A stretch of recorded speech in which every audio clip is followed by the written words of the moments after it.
Como todos ya sabemos, se encuentra presente el doctor José Palomino Manchego, profesor de Derecho Constitucional de la Universidad Nacional Mayor de San Marcos, de la Universidad de Lima, de la Academia de la Magistratura, secretario ejecutivo del Instituto Iberoamericano de Derecho Constitucional. El doctor va a desarrollar fundamentos del derecho constitucional. Por favor, un fuerte aplauso para el doctor Palomino Manchego.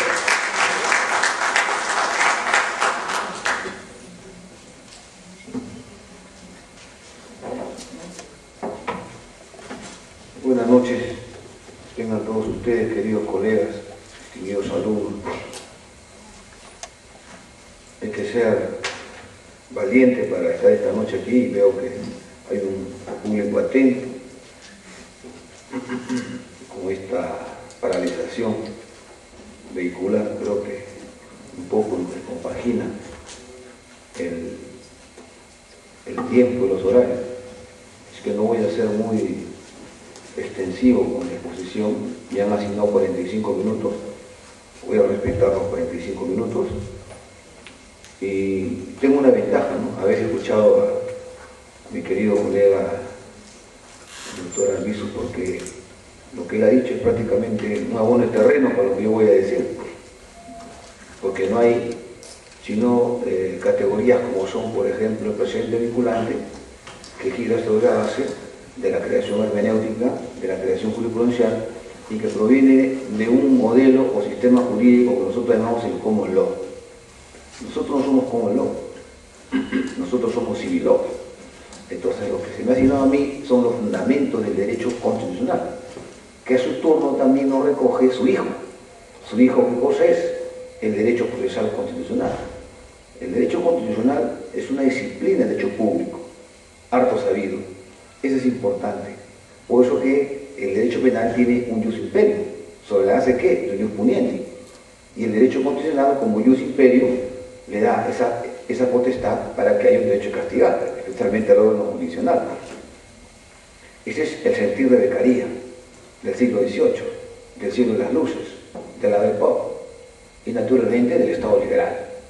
Pero también, producto de la eclosión euroatlántica, el siglo XVIII trae como nacimiento la Revolución Norteamericana y la Revolución Francesa. La Revolución Norteamericana gira sobre la base de un padre que es Inglaterra.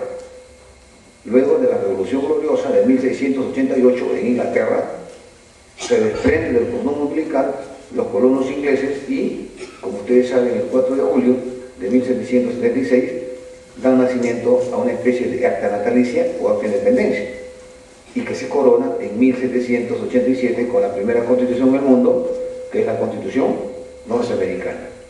Por eso que uno de los rasgos definitorios, o uno de los núcleos duros del derecho constitucional, estoy leyendo el libro que tiene sobre el tapete el doctor Albizu y el doctor Castillo Córdoba, en el segundo ensayo, habla precisamente de la Constitución como norma jurídica. ¿Por qué? Porque hasta ese entonces no había Constitución. Hasta el siglo XVIII no había Constitución.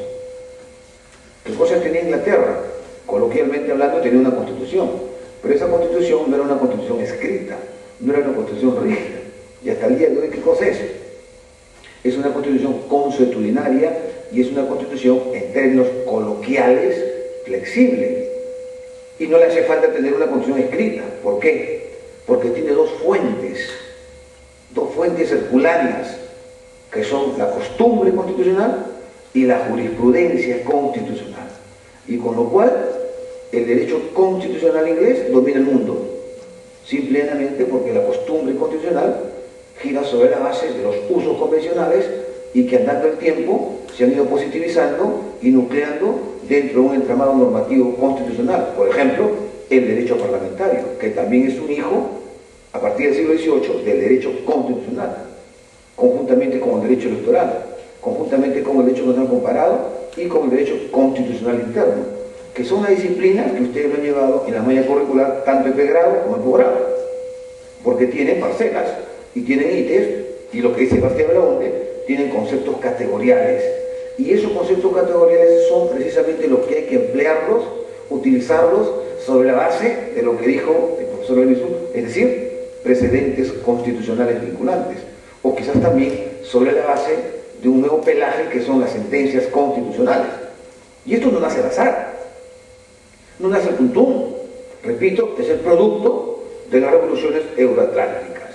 El common law que trae como consecuencia Estados Unidos la Constitución de 1787, y a partir de ahí gráficamente se dirá de que en Estados Unidos la Constitución es lo que dicen los 9 jueces supremos norteamericanos.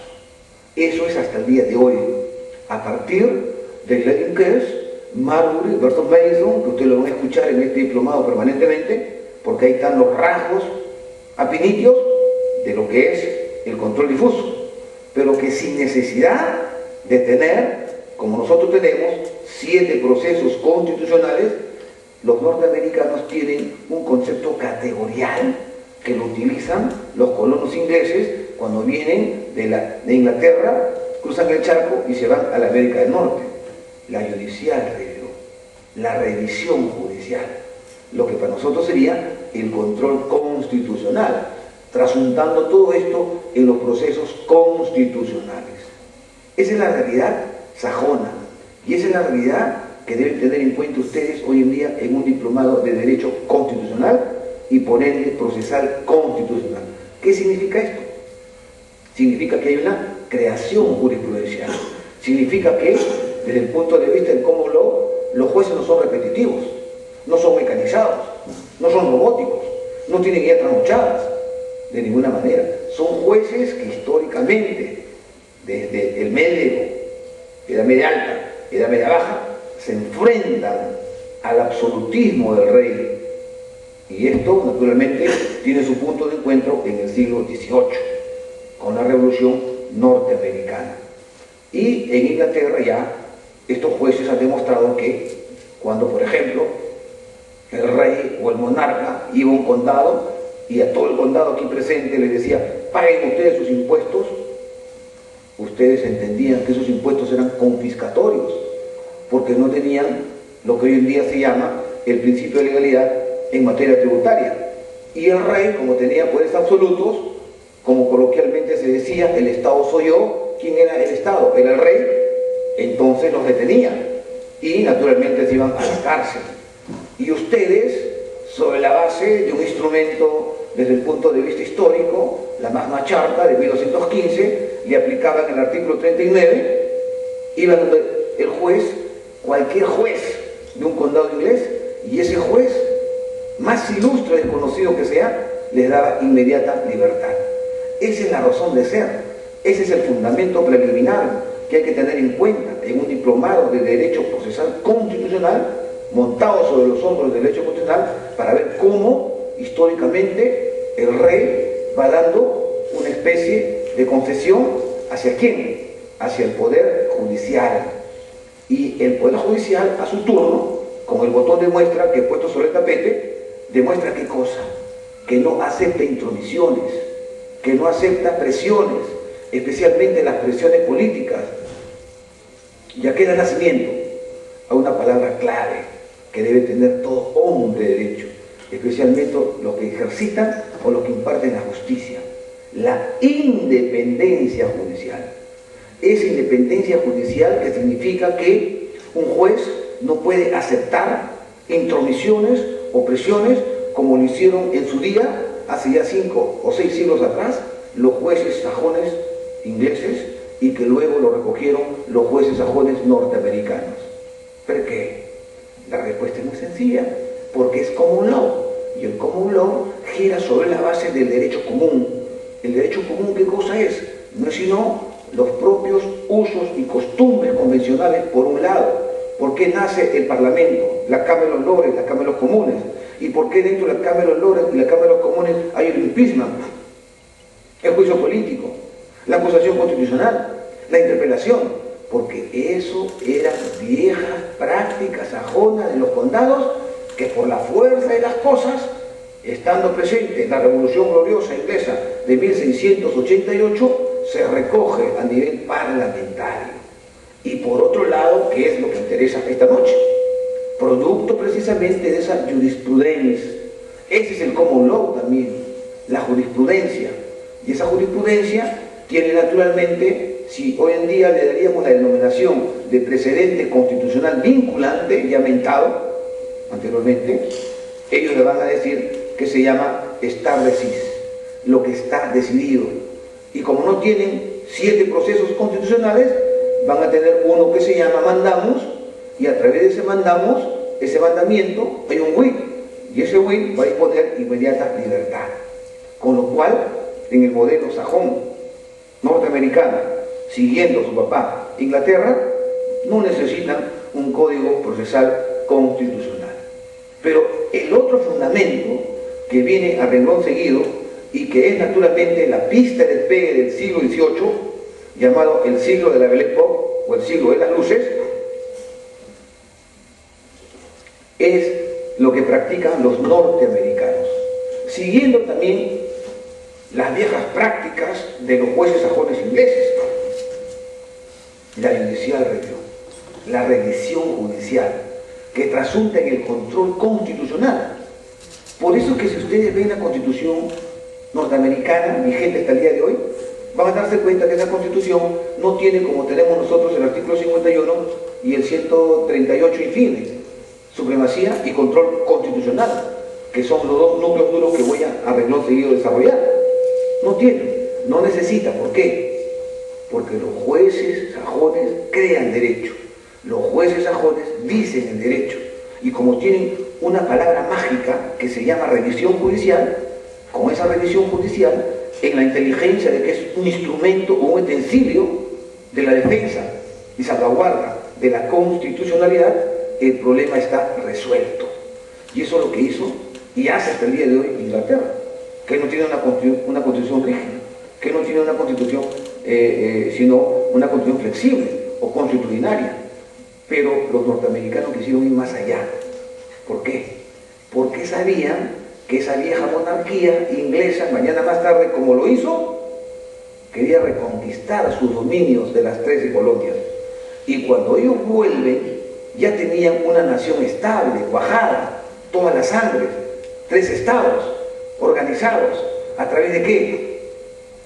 De lo que llaman los norteamericanos la octava maravilla del mundo, la Constitución, y teniendo al frente ya no una forma de gobierno monárquica, que es la que ellos ven en su día, pero que mañana más tarde, andando el tiempo, esa forma de gobierno monárquica, el rey inglés, lo van a trasladar al presidente de la República. Y eso es lo que hace el primer presidente norteamericano, George Washington. El primero en la guerra, el primero en la paz y el primero entre sus conciudadanos.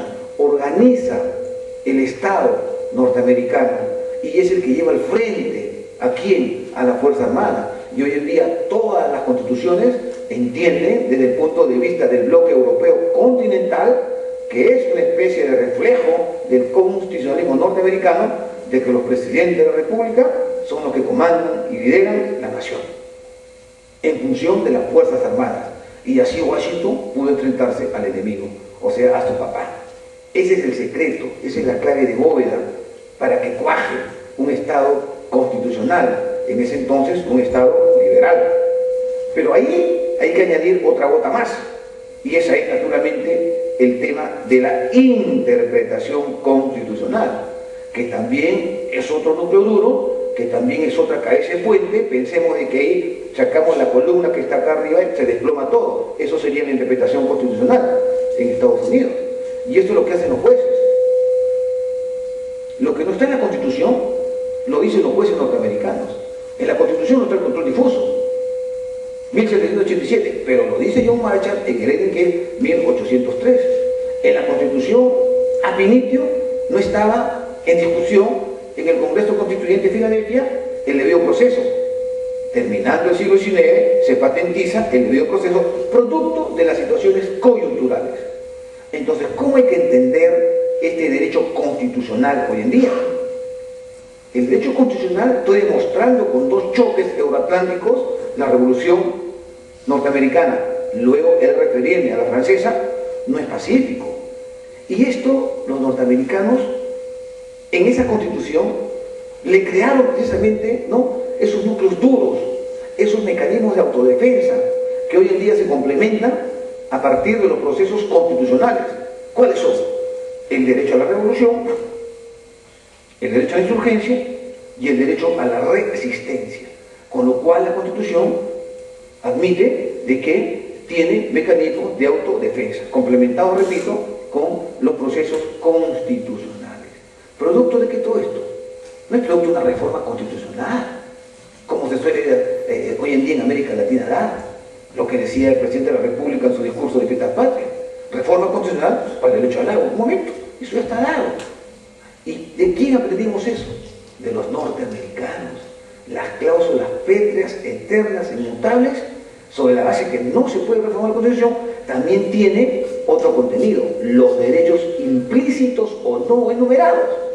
Y todo lo que vengo diciendo hasta ahora, vean ustedes la jurisprudencia del Tribunal Constitucional, ahí está, galvanizada. ¿Producto de qué? Del derecho constitucional norteamericano. ¿Es repetitivo? ¿Es robótico? ¿Es mecanizado? ¿Es trasnochado? No, es creador.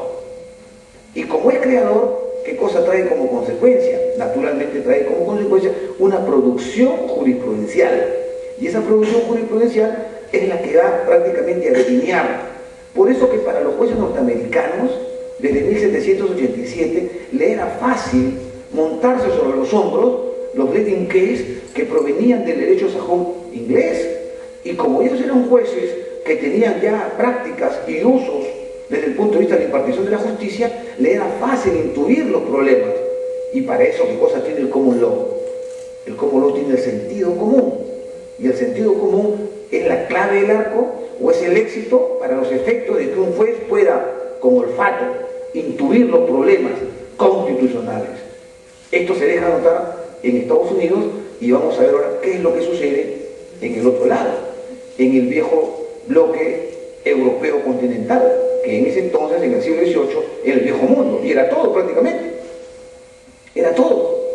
Pero no olvidemos de que Estados Unidos baja naturalmente el influjo norteamericano hacia América Latina, baja en todo, pero tardíamente en control constitucional, En el caso peruano, esta clase recién se inaugura en 1979, porque hasta 1979 no había un control constitucional, no había un tribunal de garantías, y había un poder judicial que, andando el tiempo, era prácticamente un poder limitado a presiones del poder demoníaco, del poder dantesco, como ha sido históricamente. Pero esos jueces sajones, como decía, sabían enfrentarse al poder demoníaco. ¿A través de qué? De la judicial review. ¿A través de qué? De sus writs. ¿A través de qué? De sus mandatos, o sea, sus procesos constitucionales y naturalmente la orden, que era una sentencia, hoy en día, una sentencia constitucional. Ese es el poder absolutista. Pero en Europa la situación era distinta. ¿Por qué? Porque luego del 14 de julio de 1789, que se da la famosa Declaración de los Derechos del Hombre y del Ciudadano, en función de una santa trinidad que es la libertad, la igualdad y la fraternidad, lo que se presenta en Europa es básicamente, ¿qué cosa? El desplome de viejas monarquías. No es una monarquía la inglesa, y al desplomarse las viejas monarquías inglesas, no se olviden que el rey Luis en 1791 pasa por la guillotina conjuntamente con Robespierre. ¿Qué hacen las monarquías europeas? Se asustan, y a partir de ahí hay una frase lapidaria: el rey reina pero no gobierna. El rey reina pero no gobierna. ¿Y quién asume esa posición nuclear que tenía hasta el siglo de la Belle Époque, hasta el siglo XVIII? ¿El rey quién? El Parlamento. Y el Parlamento va a dimanar leyes, y el Parlamento va a dar leyes, y el Parlamento, sobre la base de lo que es el Parlamento francés, con la primera constitución en Europa de 1791, es el que va a imponer reglas de juego.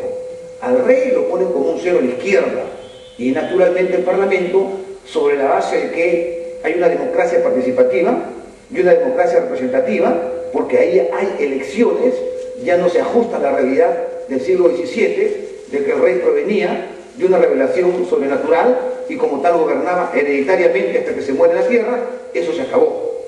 ¿Por qué? Porque el Parlamento va a jugar una función importante. Entonces, en Europa es el mensaje y es el trauma de la soberanía parlamentaria que va a tener una especie de campo de acción hasta cuando viene Kelsen en el siglo XX. 1 de octubre de 1920. Kelsen crea la Constitución austriaca y dentro de la Constitución austriaca crea a su hijo o criatura predilecta, el Tribunal Constitucional. Y hasta ese entonces en Europa, el Parlamento hacía todo. Nadie se metía con el Parlamento.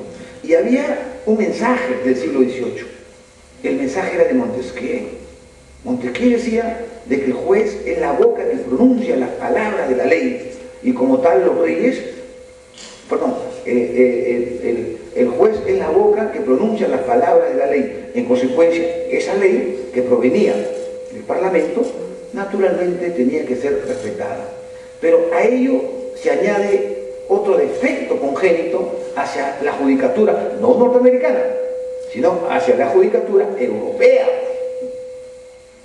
La escuela del exégesis, que desarrolla su campo de acción en el siglo XIX y que tiene prácticamente 75 años de campo de acción. ¿Producto de qué? De un genio militar, Napoleón, que empieza a crear su imperio desde 1799 hasta cuando se desploma en 1815. Pero ¿qué cosa deja Napoleón? Deja la codificación. Mientras que los norteamericanos mantienen como instrumento de gobierno la Constitución, en el viejo mundo, en el siglo XIX, desde 1804, ya viene la codificación. Ya no es Constitución, sino es la ley. Entonces, esa ley es producto ¿de qué? De una línea tendencial filosófica. Esa línea tendencial, ¿qué cosa es? La escuela del exégesis. No empiece a decir de que en el siglo XIX, como ustedes saben perfectamente, hay tres avenidas, desde el punto de vista del pensamiento filosófico. Uno que es la escuela analítica inglesa con John Austin, que dará nacimiento mañana más tarde. Por eso que se dice que es el padre de la teoría general del derecho, y por eso que se habla de teoría de la Constitución, lo que estamos hablando hoy en día, el núcleo duro, teoría del Estado, teoría de la pena, teoría del delito, teoría del tributo, teoría del proceso. Austin siendo inglés, claro, porque se va a estudiar con Savigny. El inglés del common law se va a estudiar con Savigny, que es civil law. La segunda, entonces, corriente filosófica es la escuela histórica del derecho. Esa escuela histórica del derecho, con Savigny, con Pusta y con Gustavo Hugo, ¿qué va a hacer? Va a ordenar las institutas, las pandectas, el corpus juris, o sea, todo el derecho romano.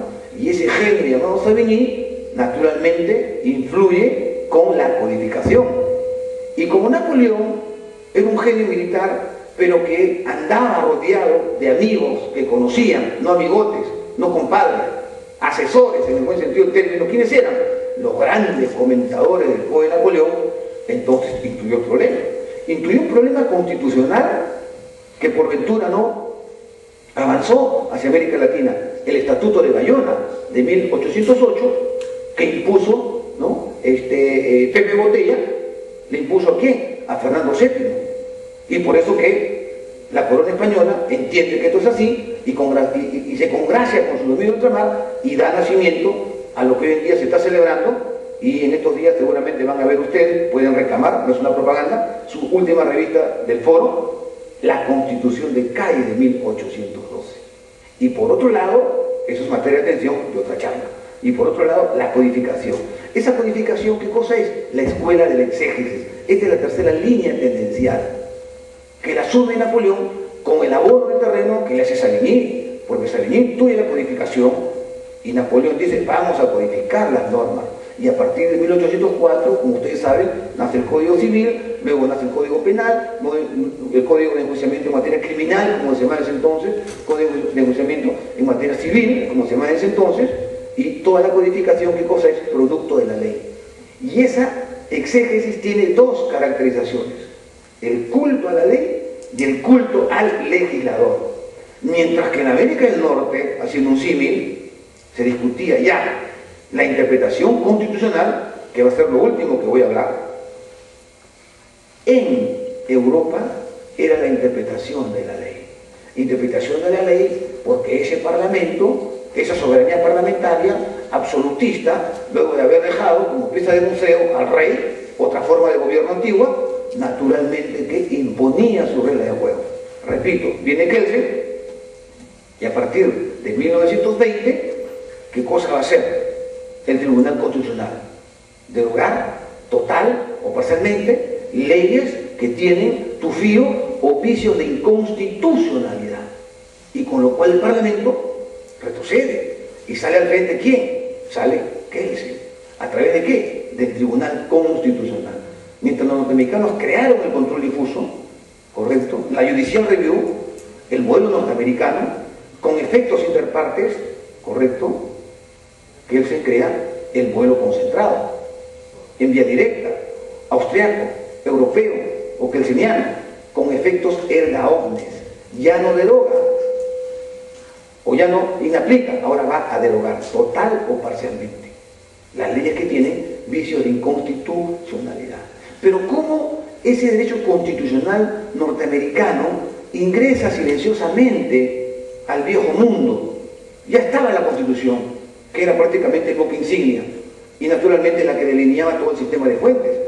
No olvidemos que Kelsen también establece que cosas a través de su pirámide jurídica o pirámide kelseniana, una estructura normativa. Por razones de tiempo no he traído yo mi web, pero ya le voy a enviar y lo van a tener ustedes los PowerPoint de lo que estoy desarrollando. Lo acabo de todo lo que estoy diciendo ahorita, dicho sea de paso, lo acabo así en la Corte Superior del Callao, en la tarde, cosa que lo tengo todo su frescor, aun cuando no me gusta repetirlo, porque la memoria me es infiel a veces. Entonces Kelsen lo que establece básicamente qué cosa es un tribunal constitucional. Pero usted dijo que el derecho constitucional es producto de revoluciones, por supuesto. ¿Qué sucede el año 17? El año 17 sucede la Revolución Mexicana. ¿Qué sucede el año 18? La Revolución Rusa. ¿Y qué sucede el año 19? El 11 de agosto del año 19. La famosa Constitución de Weimar. Y a partir de la Constitución de Weimar, todos los conceptos categoriales que jurisprudencialmente lo había desarrollado Inglaterra y que luego le corre traslado a su hijo Estados Unidos, ahora los va a nuclear desde el punto de vista de lo que se denomina teoría de la Constitución, 4 cabezas. Un cuarteto, como le llama Peter Hegel: Kelsen, Smith y Schmitt. Kelsen, Smith, Hegel y Schmitt. 4. ¿Qué van a hacer ellos? Desde 1919 hasta cuando Hitler invade Europa en 1933, se va a desarrollar un núcleo duro. Ese núcleo duro, ¿cómo se llama? Teoría de la Constitución. ¿Qué cosa es la teoría de la Constitución? Los fundamentos del derecho constitucional. ¿A partir de qué? Lo ha dicho el Tribunal Constitucional recientemente, pero eso ya se daba en Europa, en el periodo weimariano. Cuando digo weimariano, ¿qué cosa digo? Weimar. ¿Weimar qué cosa era? Era un land, un pequeño estado, en donde la cultura, en todas sus manifestaciones, la música, el teatro, el arte, la arquitectura, la política y el derecho, no era excepción a la regla, desarrolló un campo de acción importantísimo. Así lo llamó Lucas Verdú, el microcosmo de la cultura jurídica. Y fueron precisamente esos 4 autores los que desarrollaron una especie de consolidación de que la Constitución es una norma jurídica, en tanto y en cuanto protege derechos fundamentales y también exige deberes u obligaciones constitucionales, pero con una diferencia, de que la Constitución no es un código. El Código Penal, por ejemplo, tiene un jus puniendi. La Constitución tiene un jus imperium, que es más amplio, faculta, potestas, autoristas. Todo eso se desarrolla, repito, sobre la base de las relaciones entre gobernantes y gobernados, que ya los franceses lo habían diseñado con la democracia representativa y con la democracia participativa. Pero aquí hay otro problema, porque ese periodo, desde el punto de vista weimariano, no nace al azar tampoco, no nace al tuntún, es producto de la Primera Gran Guerra, del 14 al 18. Entonces, antes que siga, si yo quiero entender un diplomado en constitucional y procesal constitucional, debo tener un manual de historia de la cultura. Debo tener un manual precisamente de lo que es la historia constitucional y la historia política. ¿Por qué? Porque esa Primera Gran Guerra, ¿qué da nacimiento? A ver, demuéstrenme usted por qué Kelsen creó geográficamente, topográficamente, la Constitución de Austria a pedido del canciller Carrera. Porque en 1918, finalizada la Primera Gran Guerra, se desploma el imperio austrohúngaro. Y ese imperio austrohúngaro tenía dentro de su seno una parte de Alemania, tenía Hungría tenía Checoslovaquia, que ya no existe, ¿correcto? Y tenía naturalmente Austria. ¿Se dan cuenta? Entonces, es producto de una situación coyuntural, histórica, política. El nacimiento del control concentrado, el nacimiento del Tribunal Constitucional, como lo ha demostrado García Belaunte en un artículo reciente que acaba de publicar en la revista peruana de Derecho Público. En ese sentido, viene el año 33, entonces luego vendrá el año 39, y del 39 al 45 viene la Segunda Gran Guerra. Hay una sombra que se hace a los tribunales constitucionales. ¿Por qué? Porque si Hitler invade Austria, naturalmente Kelsen, que era de origen judío, naturalmente tiene que emigrar. ¿Por qué? Porque la raza aria, la raza pura, perseguía a los judíos. Y por eso que Kelsen, iniciándole con los 40, prácticamente llega a Estados Unidos, ancla maletas en Estados Unidos y a partir de ahí adquiere la ciudadanía norteamericana hasta cuando muere en 1973. ¿Y por qué digo esto? ¿Saben por qué lo digo? Porque Kelsen, desde el punto de vista de lo que no solamente era su teoría pura del derecho, había sentado bases, paralelos y meridianos cuando fue juez y ponente del Tribunal Constitucional austriaco, desde 1921 hasta finales de los 20, en donde renuncia porque el gobierno austriaco le impone una especie, vamos a decirlo así, de presión para que establezca una sentencia con relación al derecho de familia, al derecho responsable, distinto a lo que él como juez constitucional y como padre secretario de Pileta, a la que no podía naturalmente no yugularla, la presión política quería que sea así. Renunció. Y hasta el día de hoy están que lo buscan y no lo encuentran, porque sabía de que iba a fracasar ese tribunal si es que él permitía ese tipo de concesiones. Eso para que vean que en todos sitios se cuecen habas. Punto uno. Y punto dos, ¿qué pasa luego del año 45? ¿Por qué? Porque hay una línea ideológica llamada fascismo, en Italia como en Duce. Hay una línea ideológica llamada transpersonalismo o nacionalsocialismo, como el Tercer Reich, que iba al frente de Hitler. Hay un debate teórico, el famoso debate de quién debe ser el guardián de la Constitución. Entonces se enfrentan a dos cabezas, Kelsen por un lado y Schmitt por otro lado. Schmitt, que era el teórico o el acólito del Tercer Reich, del ejecutivo totalitario nazi, y Kelsen, que era el mentor, el creador del control constitucional. Y eso hasta el día de hoy se discute. Y se discute, pero con una caracterización, que la polémica ya ha sido superada y hay un ganador. Ustedes lo van a decir motu propio. Kelsen sostenía de que hay que judicializar la política. Ese es el debate teórico de los fundamentos del procesal constitucional. Hay que judicializar la política. ¿Y la política qué sería para él? Naturalmente, ¿qué cosa? Las leyes que daba el Parlamento. Y si tenían vicios de inconstitucionalidad, habían que derogarlas. Y Schmitt, sobre la base de que mantenía una posición de asesor de Hitler, decía, no, hay que politizar la justicia. Ese es el debate Kelsen-Schmitt, que siempre hay que tenerlo en mente, jóvenes, para ver por qué los tribunales constitucionales cumplen esa función intuitiva, locomotora y naturalmente de consolidación del Estado constitucional hoy en día, producto de ese periodo entre guerras y producto de ese debate teórico y producto de esa querella que hasta el día de hoy existe. Entonces, Schmitt decía de que hay que politizar el derecho. Andando el tiempo, nos hemos dado cuenta de que cuando el derecho es atacado por la política, entonces hay un instrumento de gobierno, que es la Constitución, sobre la cual se montan los jueces constitucionales, o inaplican o derogan. Inaplican los norteamericanos, como lo hizo Marshall en 1803. ¿Cuál es el debate de 1803 en Marbury versus Mason? ¿O es la Constitución, decía Marshall, o son las leyes del Congreso norteamericano? No. ¿Qué nació ahí? Un núcleo duro para el diplomado, la supremacía constitucional. ¿Cuándo nació en el Perú? Tardíamente, en 1979, así de simple. Y cuando la política entra al santuario del derecho, ¿qué mejor para decirlo en el bicentenario del Colegio de Abogados? La justicia sale por la ventana. Entonces, no hay intromisión política.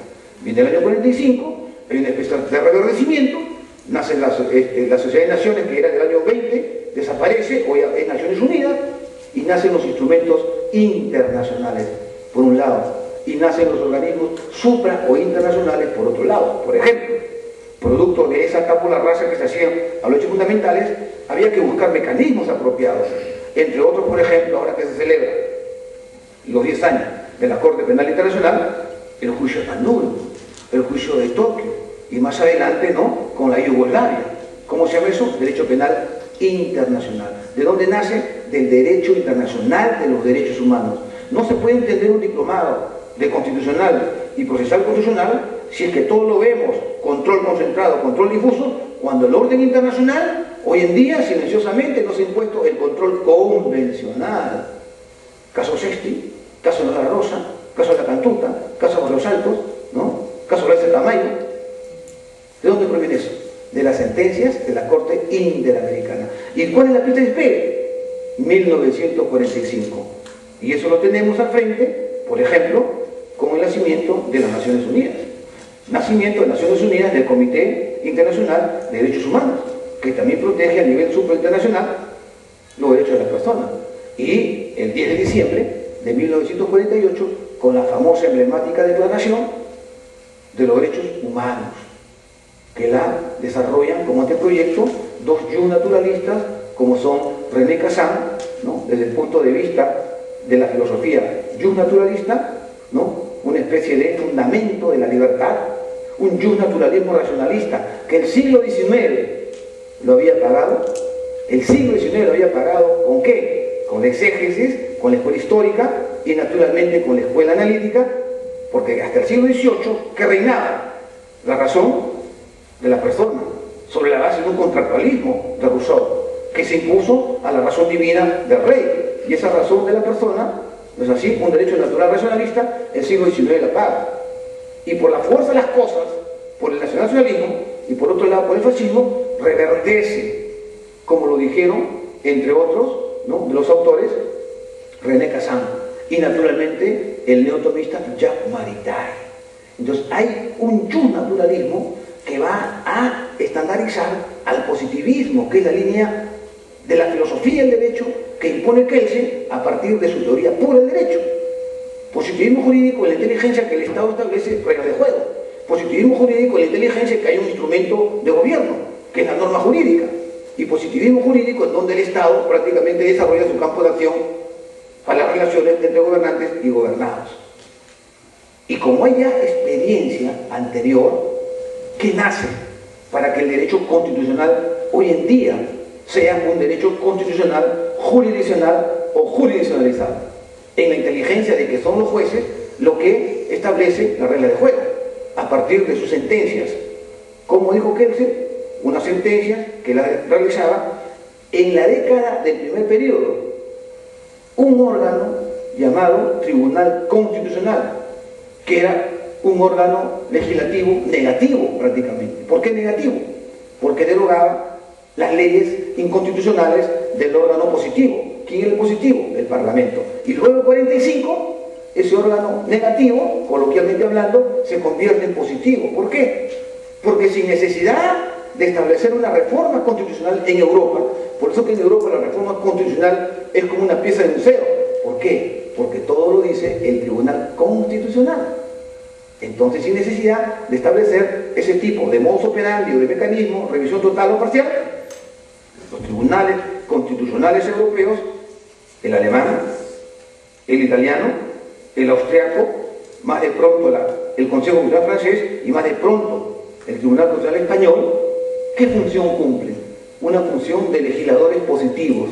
¿Por qué? Porque dan sentencias manipulativas, dan sentencias integradoras, dan sentencias agnitivas, dan sentencias exhortativas e indirectamente están legislando, haciendo una especie de reforma que no lo es constitucional, pero que van artillando, van nucleando el entramado normativo constitucional, mejor dicho, el sistema de fuentes.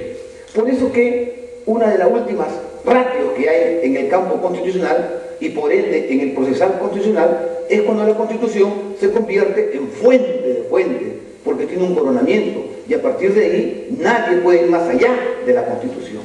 Ese por un lado. Y por otro lado, naturalmente viene el otro rasgo definitorio: las constituciones de la posguerra. Primero, la italiana del año 47. Segundo, la ley fundamental del año 49. Y tercero, la Constitución de Charles de Gaulle de 1958. ¿Qué significa esto? Significa que ese derecho constitucional de entreguerras, hoy en día va a tener ¿qué cosa? Porque ellos lo crean, y crean dentro de su seno un tribunal constitucional. ¿Producto de qué? De la experiencia de la Primera Gran Guerra. Los principios constitucionales, que curiosamente, si ustedes ven la Constitución 93, no hay, pero el Tribunal Constitucional, por ejemplo, principio de dignidad de la persona humana, por ejemplo, principio de rigidez constitucional, por ejemplo, principio de supremacía constitucional, todo lo que van a ver ustedes, de acuerdo al programa que he visto en el curso y el diplomado de proceso constitucional, los tribunales constitucionales lo aplican. Y para eso, ¿qué cosa se está demostrando?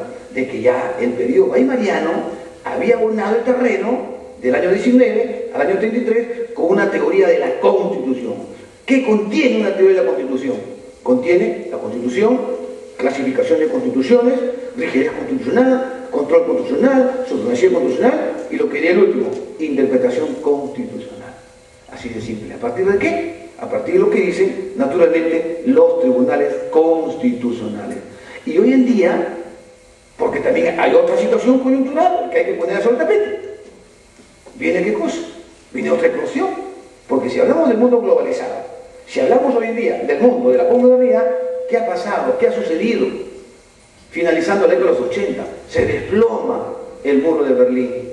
Gorbachov intuye la perestroika, desaparece la Unión de Repúblicas Socialistas Soviéticas, como se acaba de demostrar recientemente en Inglaterra, en los Juegos. Ya no hay URSS, ahora hay Rusia, hay Bielorrusia y hay otros hijos de la URSS que se han independizado. ¿Esto qué demuestra? Demuestra que las fronteras se han abierto, y como se han abierto, la Constitución hoy en día, desde el punto de vista jurisdiccional, es una Constitución abierta. ¿Qué significa esto? Esto proviene de Karl Popper. Karl Popper, en el año 45, finalizada la Segunda Gran Guerra, advirtió, como filósofo que era, y como buen judío que era, advirtió a Estados Unidos que había, ¿qué cosa? Una sociedad abierta. Y esa sociedad abierta que tenía sus enemigos. ¿Y quién era el enemigo? Que después se dio cuenta, Estados Unidos, la Unión de Repúblicas Socialistas Soviéticas, que colapsó, repito, con la caída del muro de Berlín y con la perestroika. Entonces, ese bloque del este se viene al bloque occidental. ¿Y qué voy a demostrar con esto? Muy fácil. Recurro, toco la puerta al derecho constitucional comparado. ¿Qué significa esto? El derecho constitucional comparado, que es una disciplina que nace del derecho constitucional, es el que establece, aplicando el método comparativo, una especie de ver la vitrina comparada. ¿Y esa vitrina comparada qué ofrece? Instituciones democráticas. ¿Qué ofrece? Derechos fundamentales.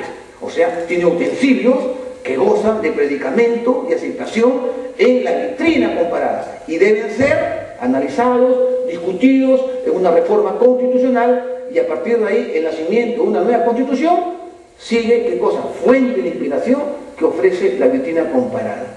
Y el control constitucional austriaco de 1920, hoy en día, ¿quién lo diría?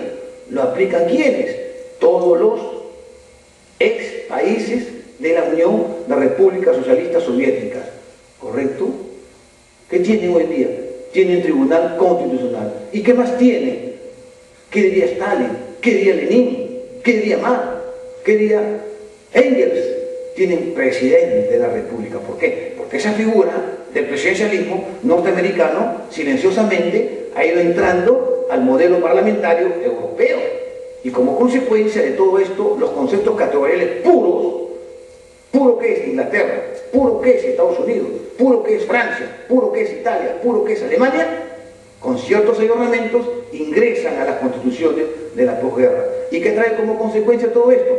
La supremacía planetaria del control constitucional concentrada en el mundo. Especialmente ¿dónde? En los países del bloque del este, que tienen preámbulo. ¿Quién crea el preámbulo constitucional? No lo crea la URSS, lo crea Estados Unidos en 1767. Tiene el Tribunal Constitucional. ¿Quién lo crea? Kelsen. Entonces, el bloque europeo indirectamente ha ido ampliando o ensanchando sus pitas desde el marco constitucional para recoger nuevos conceptos categoriales, en este caso el control constitucional. Así de simple. Y viene lo último, y con esto cierro el círculo, para no abusar de su paciencia bíblica: la interpretación constitucional, que seguramente habrá tiempo para analizarlo, pero lo voy a decir a vuelo de águila nada más, ¿correcto? Esa interpretación constitucional, repito, nace ¿dónde? En Inglaterra. Esa constitución, esa interpretación, la repite ¿quién? Estados Unidos. Pero también el bloque europeo continental, o sea, los tribunales constitucionales, hoy en día la asimilan. Por ejemplo, presunción de constitucionalidad. Por ejemplo, razonabilidad y proporcionalidad. Por ejemplo, concordancia práctica. Por ejemplo, principio de la Constitución. Por ejemplo, fórmula política. Por ejemplo, techo ideológico. Por ejemplo, magisterio constitucional. ¿Qué es lo que usted ha dicho en estos 20 segundos? He dicho de que el juez de la constitucionalidad, para que lleve a cabo esa línea hermenéutica interpretativa, ya no integradora. Integradora es lo que hace el derecho civil. Esto es interpretación. Y la interpretación es, ¿qué cosa? Creación jurisprudencial. Entonces, estos jueces, teniendo en la mano estos utensilios, por ejemplo, la presunción de constitucionalidad, que lo crea Marshall en 1803 y que lo aplica hoy en día a los tribunales constitucionales, a partir de un proceso de inconstitucionalidad, le sirven al juez constitucional para que pueda dirimir o para que pueda establecer una especie de razonamiento lógico y como última ratio trasuntarlo en una sentencia constitucional. Pero esa interpretación constitucional no es un pan nuestro de cada día tampoco. Y lo demostró Marshall. Siempre Marshall es el referente obligatorio. En Estados Unidos los diplomados, por ejemplo, más que diplomados, los cursos son básicamente sobre la sentencia de Marshall. De 1803 hasta cuando muere en 1835. Prácticamente 35 años en la judicatura norteamericana. Entonces Marshall desarrolló criterios hermenéuticos que no estaban en la Constitución y que no van a estar tampoco en la Constitución, porque eso se lo dejan al juez de la constitucionalidad. ¿Correcto? Entonces, a partir de ahí, esta interpretación constitucional desarrolla un campo de acción que complementa, porque no podemos ser ingratos, lo que hacía Europa en el siglo decimonónico, en el siglo XIX, con la interpretación de la ley, lo que hacía Savigny, ¿no? Una interpretación exegética, literal, teleológica, histórica, sociológica, y que los norteamericanos enseñan que debe ser más allá de eso, a partir de la Constitución. Pero esa interpretación, decía, no es un pan nuestro de cada día, porque se supone que el sistema de fuentes está básicamente desarrollado, nucleado, artillado sobre la base de normas que han sido discutidas y analizadas sobre la base de una técnica desde el punto de vista legislativa y en donde no ha habido leyes dictadas entre gallos y medianoche. Sí, pero le saco uno, la ley de amnistía, tufío de inconstitucionalidad. Y para eso, ¿quién está? El Tribunal Constitucional, para derogar. Para eso, ¿quién está? Por ejemplo, la jueza Joaquín Curay cuando inaplicó la ley de amnistía, control difuso. ¿Qué demuestra esto? Que los jueces tienen poderes absolutos. Y es el único órgano del Estado, que no lo tiene nadie, que tiene dos poderes absolutos y que merece cada uno una clase. Uno que son los procesos constitucionales y otro que son lo que he mencionado, lo que diría Peter Heber, el acto de fe, la sentencia constitucional, bajo sus diversos subtipos que los acabo de mencionar, especialmente las sentencias interpretativas, que no requieren que se dé un poder constituyente para que revise o para que reforme la Constitución. ¿Por qué? Porque la Constitución es abierta. ¿Y por qué es abierta? Porque ingresan los precedentes vinculantes, porque ingresa la doctrina jurisprudencial y porque ingresa naturalmente la jurisprudencia creadora. Si la Constitución fuera cerrada como una especie de uniforme que emplea, por ejemplo, un bombero y va a entrar un incendio, entonces le entra humo, le entra agua y naturalmente se muere. No, la Constitución es abierta y si nosotros hacemos un símil con esta ropa que tenemos, nos cae agua. ¿Por qué ingresa el agua? Porque tenemos textura abierta. Ese fue el aporte que dio Herbert Hart, de que el ordenamiento jurídico tiene una textura abierta y por ahí ingresa el líquido, por ejemplo, ¿no? ¿Y ahí qué cosa ingresa? En el entramado normativo. Si la Constitución es abierta, naturalmente que ingresa qué cosa? La doctrina jurisprudencial. Y sobre esa base, paso a paso, va nucleando, va artillando, va perfilando, va convirtiendo dúctil, homogéneo y naturalmente como núcleo duro el sistema de fuentes. Y como ustedes saben, en América Latina muchas veces los diques de la democracia se rompen. ¿Por qué? Manos militares, golpe de Estado, tropelías, ¿no? Fosas comunes, tumba clandestina, delito de lesa humanidad y así por el estilo. Y para eso está, ¿qué cosa? Los procesos constitucionales. En consecuencia, esa interpretación constitucional decía de que no es un proceso cada día. ¿Por qué? Porque se entiende de que todo está en la Constitución. Y eso, dije, lo demostró Marshall. Marshall en 35 años aproximadamente, con todos los poderes absolutos que tenía, con el predicamento, con el prestigio que gozaba ante la sociedad norteamericana, que en el siglo XIX era conservadora, una sola vez inaplicó. Una sola vez inaplicó. Y ahí demostró la presunción de constitucionalidad. Presumir que las normas, por más burdo que sea de que tengan vicio de inconstitucionalidad, esas normas deben respetarse. Y en el camino, argumentalmente hablando, a través de la interpretación constitucional, naturalmente las derogo. Y esto es, no total, sino parcialmente. ¿Por qué? Porque la interpretación constitucional, y con esto ya voy terminando, la interpretación constitucional es una especie de cirugía plástica, es una cirugía estética. Por más que yo tenga en el organismo, en los riñones, tenga piedras y con cirugía láser sanan las piedras, necesito un reposo. ¿Por qué? Porque la Constitución es un plexo axiológico, es un plexo valorativo. Y el plexo que tenemos nosotros es delicado, anatómicamente hablando, y la Constitución también es delicada. Entonces, el remedio puede ser más caro que la enfermedad. En consecuencia, es preferible no aplicar el tema de la interpretación. ¿Por qué? Porque todo está en la Constitución, salvo cuando lo permita la situación coyuntural. Pero esa situación coyuntural, y ahora acabo, que era desde el punto de vista político, hoy en día, teniendo al frente últimas sentencias, caso Conga, por ejemplo, se ha convertido en problemas sociales. El agua, minería.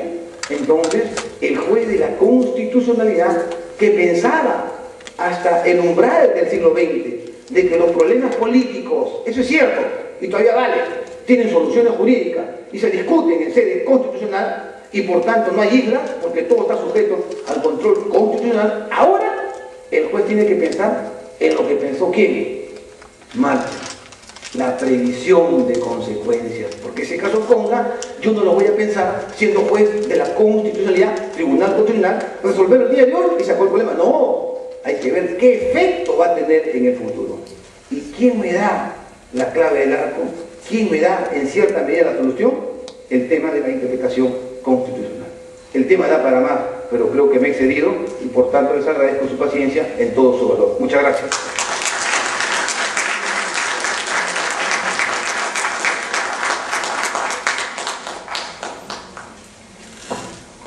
Señoras participantes, tengo el honor de representar al doctor Raúl Chanamé y al doctor Julio César Castiglioni, la cual debemos entregar este diplomado de reconocimiento al doctor José Feliciano Palomino Manchego.